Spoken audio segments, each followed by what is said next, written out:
మిమ్మల్ని అడిగితే కేసులు పెడతారా? మీరు కేసులు పెడితే నేను భయపడతానా? అరే బిడ్డ, నేను కేసీఆర్ శిష్యుని, నేను భయపడే ప్రసక్తే లేదు. మీరు ఇట్లాంటి 100 కేసులు పెట్టుకున్నా కూడా మీరు ప్రజలకి హామీ ఇచ్చిన 6 గ్యారెంటీలు ఇచ్చే వరకు మేము కేసీఆర్ గారి నాయకత్వంలో ప్రశ్నిస్తూనే ఉంటాం, మిమ్మల్ని అడుగుతూనే ఉంటాం. మీరు 100 కేసులు పెట్టుకొని కేసులకు ఎవరు భయపడేటోడు లేడు. మీరు బాగా ఇబ్బంది పెట్టి కేసులు పెట్టినా కూడా మా హుజురాబాద్ నియోజకవర్గ ప్రజల కోసం, తెలంగాణ ప్రజల కోసం మీరు మమ్మల్ని జైల్లో పెట్టినా కూడా జైలు పోవడానికి కూడా నేను సిద్ధంగా ఉన్నా.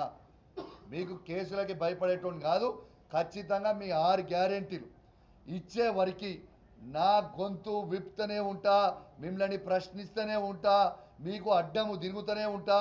ఇంకో సంవత్సరం అయితే డైరెక్ట్గానే, ఇండైరెక్ట్గా ఏముండదు. ఇంకా మీరు ఇవ్వకపోతే ఇంకో సంవత్సరం వరకు ఓపెన్గా వెయిట్ చేస్తాం.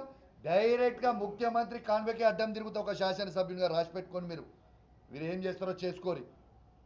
పోలీసు వాళ్ళని వాడుకొని లాఠీ దెబ్బలు తినడానికి కూడా మేము రెడీగా ఉన్నాం.